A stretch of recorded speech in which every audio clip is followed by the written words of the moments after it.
Father's Day is coming up, so give your dad the wallet upgrade he never knew he needed. Ridge's Father's Day sale means you can save up to 40% on selected Ridge wallets, key cases, and other items. The discounts won't last, so click the link below to check it out right now or stick around to the end of the video to learn more.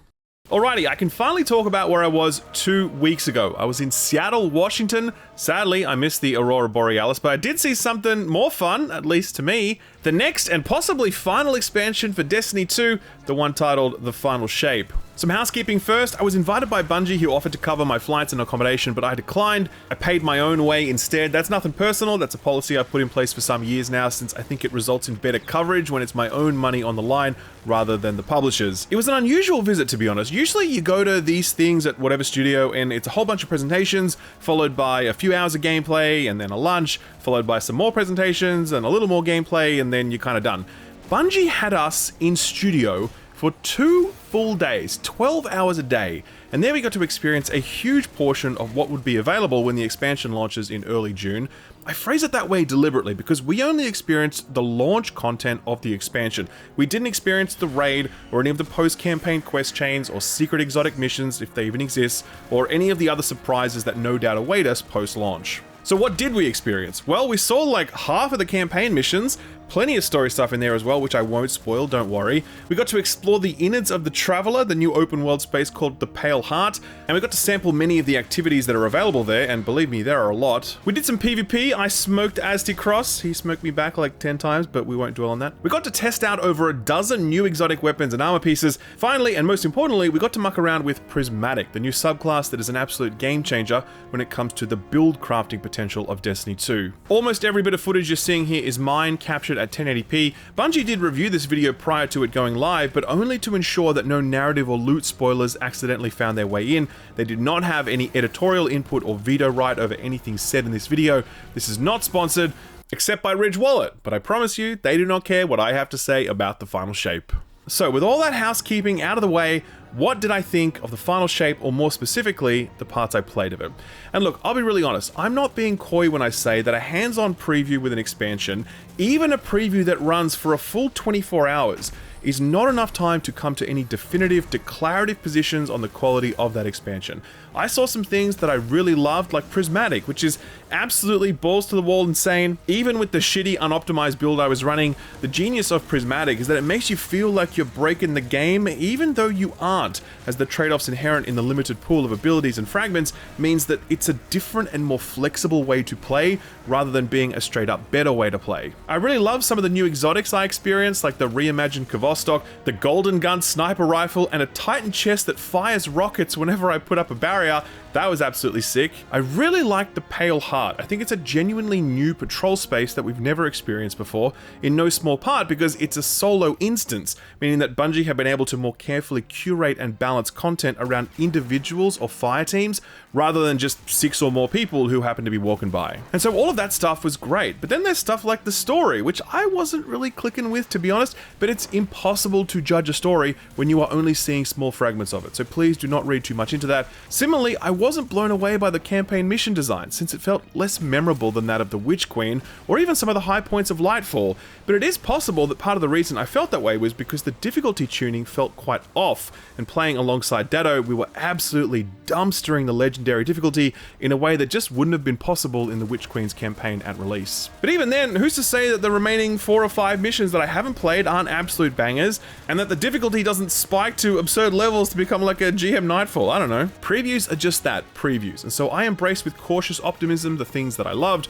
hoping that they stay good, and I maintain an open mind about the things I was more skeptical of, hoping that they improve when I get to experience them more fully. What is clear though, is that this is still Destiny 2. I know that goes without saying, and it's going to sound like a really dumb thing to say, but like, every major expansion, a bunch of people poke their heads in the window and ask, oh, hey man, anything majorly different? Any reason for me to start playing Destiny 2 at this point?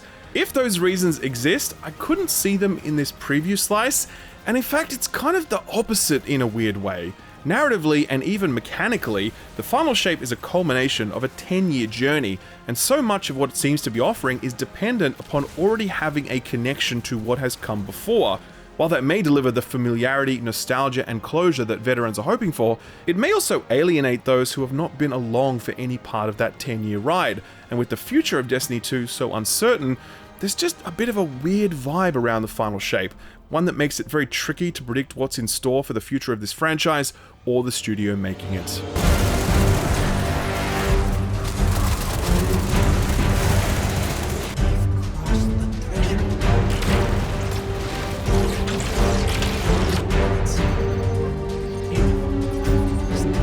Okay, so I'm going to show you the first mission of the campaign here. If you don't want to see it, you can just listen to this as you would a podcast, since I won't be discussing any story stuff. So one of the biggest things about the final shape is that it's our chance to finally enter the Traveler, the big billiard ball that's been hanging over our planet since it randomly showed up uninvited all those years ago. As we stared up at it, we have long wondered, what's inside? Is it machinery? Is it organic matter? Is it soft, chewy marshmallow? And if so, can we eat it? We find the answer to this question in Mission 1. There's a brief playable section that shows how exactly we enter the Traveler, and when we're in, this is what we see. This is the Pale Heart, and it's a place constructed by the Traveler's consciousness, but shaped by our memories. That's why the location we arrive at here is the outskirts of the Destiny 1 tower, and this mission is centered on retaking the tower so it can be our base of operations for the rest of the campaign. Before that though, there's a bit of soaking up the scenery, the verdant green fields, the entry portal far off in the distance, the disconcertingly large ghost stuck in this tree. It's kind of discombobulating to take in, but that's very much the intention as the rest of the Pale Heart gets way weirder than this. Pretty soon after that, we meet the first of the new enemy types joining Destiny 2, the faction known as the Dread. This is the first truly new faction that have joined the game since Destiny 1 released, no joke. Since the Taken and Scorn were both new visually and mechanically, but they were more spin-offs. The Dread, though, are truly new, and you can immediately feel their newness. The flying types are called Grims, and they have full vertical freedom, meaning they can reposition above your cover point very easily, putting a lot of pressure on you when situations call for it. They also have this banshee scream that will temporarily suppress you, which further adds to how oppressive they can be on the battlefield.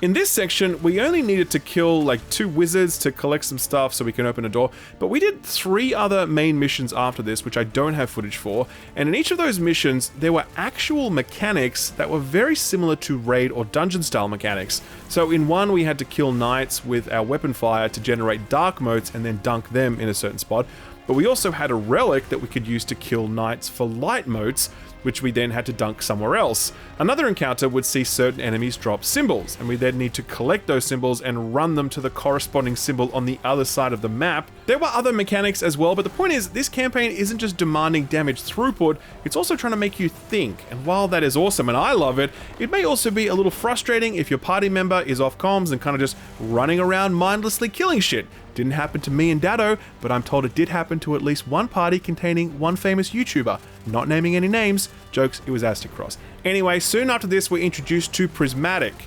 Sort of.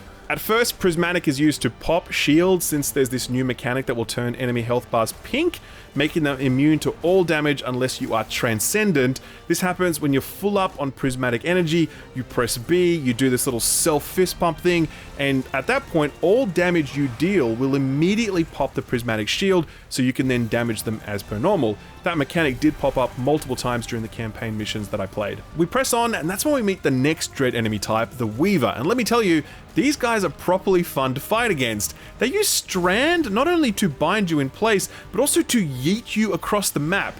They are very dangerous, but also really fun since they add a layer of unpredictability to combat that really spices things up, like this clip for example.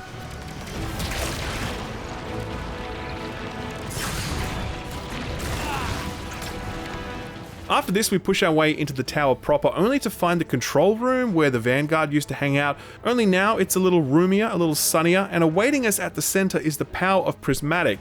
Clicking on that thing unlocks the subclass for you, and very importantly, it unlocks a lot of it. One of the biggest problems of the Lightfall campaign was that it was basically a tutorial for Strand, with new abilities, aspects, and fragments added over the course of the campaign, and even after it. Good idea in theory, but in practice, Strand kinda sucked until you had the full kit at your disposal. So anyone who didn't invest the time to fully unlock Strand had a pretty shitty experience and probably didn't have many nice things to say about Lightfall. It was clearly something top of mind for lead combat designer Ben Womack. I interviewed both he and Kat Macedo when I was at Bungie, and here's what they had to say. We've tried really hard to work on what the initial kit is for players that when they first get Prismatic, because we wanted to feel something that was really cool, was a complete representation of what the subclass would be like. You have enough fragments to fill out your fragment slots, 2 aspects. You have an option for your grenade and your melee to swap from, and all that to make sense and be just fun. Out of the box in a way that was understandable. And exactly what Kat said, as you get more pieces, as you play more and they're introduced, we want you to look at that new piece you just got from progressing the campaign or finding in the chest or whatever, and stop, wait a minute, what can I do now? And have that be actually something interesting that can tempt you to keep on thinking about your build and moving it around. We'll talk a lot more about Prismatic later on, but TLDR, you have a build that basically works right out of the box, and you're immediately dropped into a space to test it, the Tower Courtyard, home to that weird fan with the invisible button and the landing point of Destiny's greatest ever villain, Tess Eververse. There's a boss encounter here, a lot of strandy boy dreads whipping you around, plenty of enemy density to sink your teeth into, and a boss who hits like an absolute truck, forcing you behind cover very often.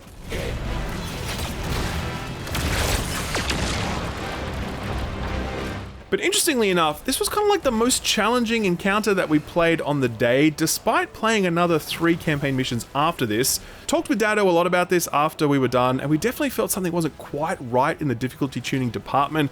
Now obviously, Dado is a top tier PvE player. I am fine, I can always hold my own, but I am by no means top tier. For some of the later missions, we were also joined by another streamer by the name of Daikiri. We all felt like we were able to crunch through legendary campaign missions a little too easily.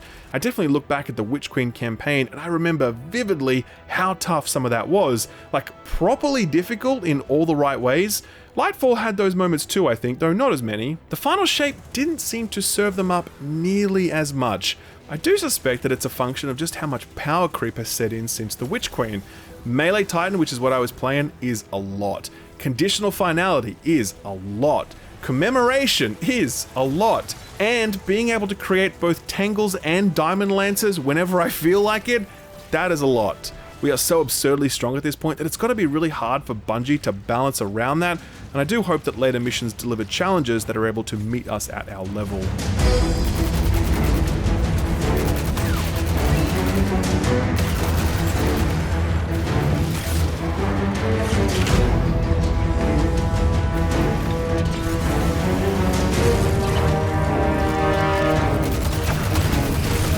Patrol spaces have evolved a lot over the course of the Destiny franchise. The Dreaming City was a real testbed for what might be possible in a patrol space, and I don't think Bungie have managed to top it since. Neomuna applied a new difficulty framework, making the patrol experience unusually difficult in a way that most people didn't like, but I kinda did. Well, Bungie are trying some new things here with the Pale Heart, the new patrol space available in the final shape. They've definitely taken some big swings here, and the result is a patrol experience that feels very different to anything else available.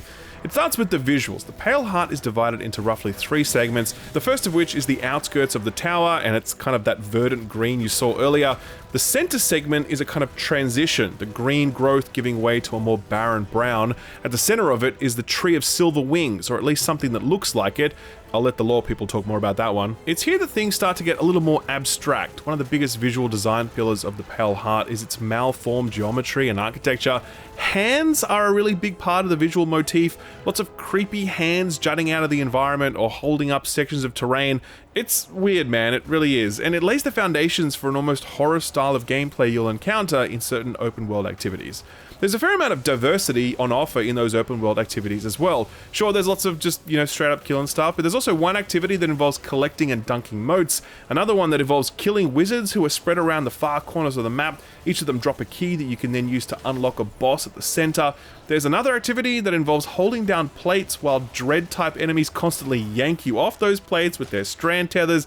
That is very fun. There was one where I got this cleaning buff and I had to run on top of Taken Corruption to clean it up, and if I cleaned it all up in the time limit, I'd unlock a chest. The best one was a straight up boss encounter in this purpose-built arena that had portals around the outside. When I phased the boss, he'd go immune, and then I needed to collect pickups to break his shield, and they were really spread out, so I'd have to use these portals to move around the map more quickly. And this is where that sort of horror thing comes in, because depending on where you are, sometimes a storm will hit and will severely reduce how far you can see. At that moment, you feel really trapped in the dark, which is something we experience in raids or dungeons, but never really in patrol spaces.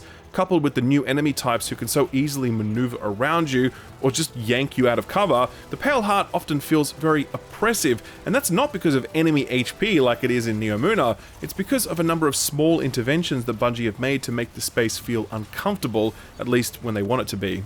And here's the most interesting thing about the Pale Heart. It's the first patrol zone that you load into that is a solo instance.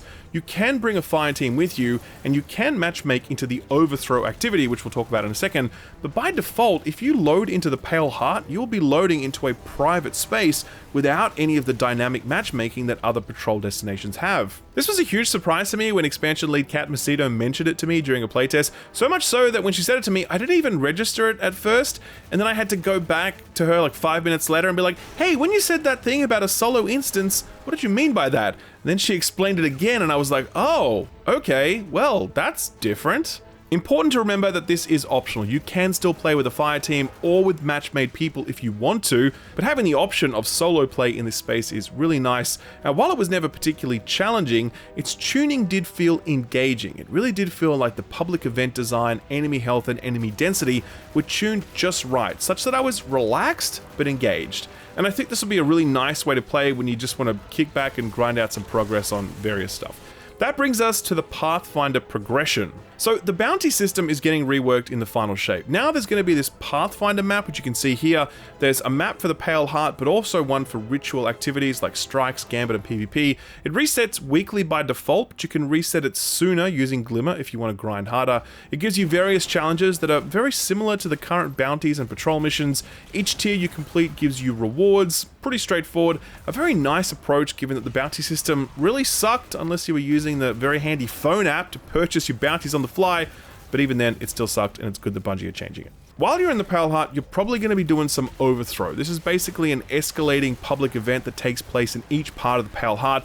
It essentially tracks how many enemies you've killed or activities you completed, and doing the overthrow specific activities awards more progress. Each tier summons a boss style enemy to grapple with higher tiers summoning higher level bosses, all of it resetting after tier 4. It's kind of like what we had on Neomuna, only it takes a lot longer to progress, at least when you're playing solo. I can't really comment on how worthwhile the rewards are since I need to see more of them, but it's a nice meta challenge to incentivize you when you're just hanging out in these spaces, and since you can matchmake into complete overthrow with blueberries, then this will be a nice, easy way to get those classic patrol kicks where you just roll around absolutely dumpstering stuff while watching Netflix on your second monitor or whatever. Anyway, TLDR, the Pale Heart is cool, it's visually distinct, challenging without relying on oppressive power scaling, and it's got plenty of new activities that are fun to do. I like it.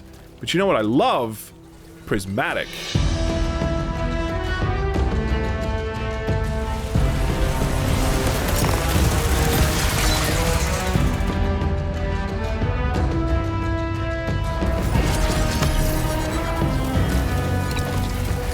Okay, so the full breakdown of the Prismatic subclass is a massive video unto itself, and I'm sure plenty of other YouTubers have uploaded that very video on this embargo, so you won't struggle to find detailed breakdowns of ability lists, aspects, fragments, and build suggestions, etc, etc. Me, I'm just going to keep it high level and say this. Where both Stasis and Strand took time to percolate in our minds, such that we didn't really know what to do with them at first, and it took us a while to figure out how to get the most out of them, Prismatic feels immediately potent for how it draws on our existing understanding of sandbox elements. As such, you are immediately alive to Prismatic's potential the moment you unlock it. That's further enhanced by the point I discussed earlier, that one where Bungie have specifically aimed to give you a very complete Prismatic build the moment you gain the subclass.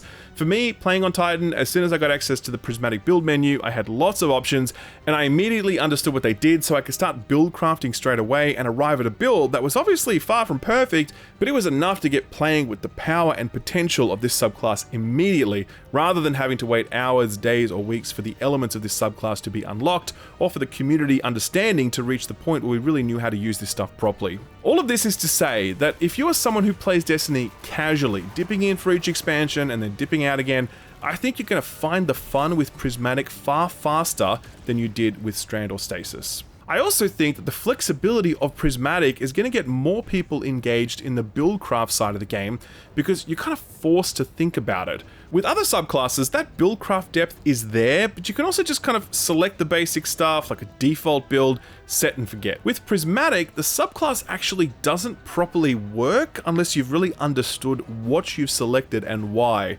And the reason for that is this transcendent thing that I spoke about earlier. You know that thing that pops those pink shields? Well, that's not all it does. Being transcendent also greatly increases your ability recharge timers, and so in order to maximize the potential of Prismatic, you want to be transcendent as often as possible. So, how do you do that?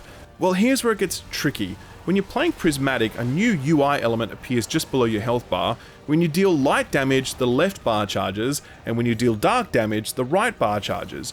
When you deal kinetic damage, both bars charge. When both bars are full, then you can press B, transcend, and start kicking ass. So I didn't quite understand this at first, and so I made 1 or 2 builds which were kind of not really working, and the reason for that is that they were dealing too much of one damage type, and that meant that I wasn't able to transcend very often. It was only when I realized this and then swapped around my abilities, my fragments, my weapon types, and that got me to the point where my damage output was harmonized, allowing me to transcend far more often. And that's what I mean when I say this subclass is going to get some people thinking more about buildcraft, because this is really the only subclass with what I would call like a failure state. Like, you can pick the wrong things in other subclasses, and broadly speaking, the subclass will still work. But with Prismatic, the subclass essentially doesn't function properly if you haven't balanced your damage output between light and darkness. And it's not like there's only one way to get to that outcome, by the way. There are a lot of ways to get there, and all of that flexibility is what makes Prismatic so fun to not only play, but also build. Interestingly, it's something that Bungie themselves noticed when they were testing Prismatic. Here's what Kat had to say when I asked her about how new players might interface with Prismatic, given all of its flexibility and complexity. I'll do a quick anecdote and then you can talk about the actual design behind it. But we actually found that Prismatic is kind of like not an introduction to build crafting, but it's something that gets new players interested in build crafting. So like players who have never kind of engaged a lot with build crafting or go to like some video and it's like, oh, what's the best build for a Void Titan, whatever, I'm just going to copy all the things. Prismatic just does this like playful thing to your brain where like, oh, I can combine colors and kind of like do something that I know I'm not supposed to, but now I can. And so you actually start seeing a lot of like players who have not typically engaged with that being like, oh, I'm gonna have fun with this and try out new things. So that part was like an actually really fun like discovery of, oh, this is cool. We're just giving like a playground to players. In the Vidocs, Bungie said on more than one occasion that playing Prismatic feels like you're breaking the game. And I can confirm that that is a little bit true. A melee titan with synthos who can create both tangles and diamond lancers basically on demand that feels quite broken. I actually don't think it is broken though, since the melee titan build is really a cornerstone of what Bungie are aiming at with Prismatic, so I'm sure they've balanced around this, but I guarantee you that a lot of things in Prismatic will be broken, just like they were with Strand, and with Stasis, and with Bonk Titan, and Storm Grenade Titan, and that time that the Strand Hunter Super was melting bosses, etc. There's always broken shit whenever a new subclass or overhaul launches. This will be no different, but this is not Bungie's first rodeo, and I'm sure that over the following months there will be many buffs and nerfs to bring stuff into line. Bottom line though, Prismatic looks to be a truly fantastic addition to the game, one that will offer an immediate and upfront endorphin hit the moment you get it, as well as a slower, more sustained release as you sink deep into all of the buildcraft potential that emerges from it.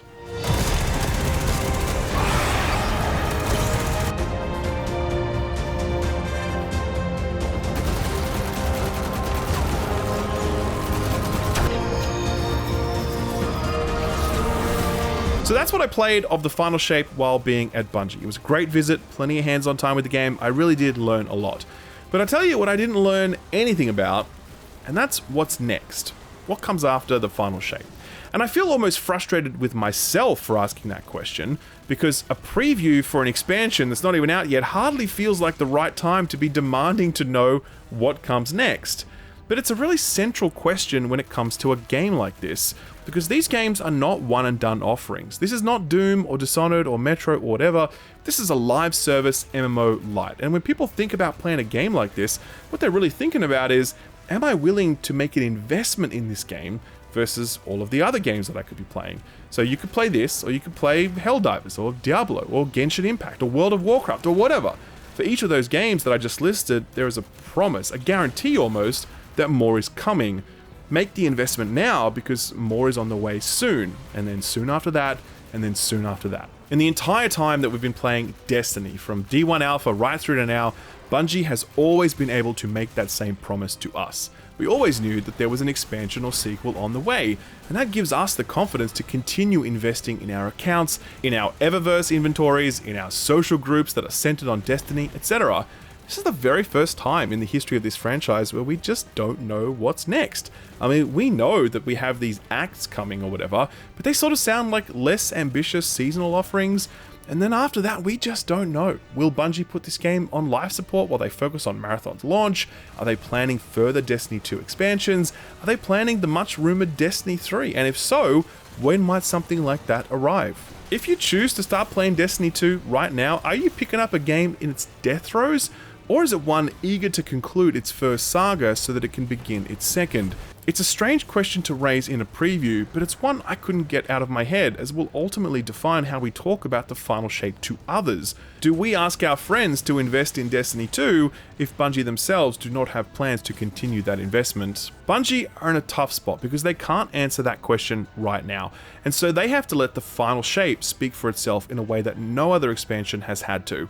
I think it will speak to the true believers. The new exotics I got to try, the Pale Heart I got to explore, Prismatic that I got to immerse myself in, all of those things are manna from heaven for rusted on Destiny veterans. As for how this package appeals to those not already engaged in the Destiny universe, that is something I can't say yet, but I am hopeful that Bungie sticks the landing in a way that appeals to both existing and new players, and I hope that Written in the Stars is a glimpse of what might lie ahead, because Destiny still has plenty of life left in it, and if Bungie can show us where they plan to lead us, I think we'd follow. Final Shape is out on June 4th. Look forward to my full review at the back end of June. Thanks for watching.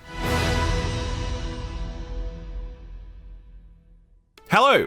Did you know that it is Father's Day very soon?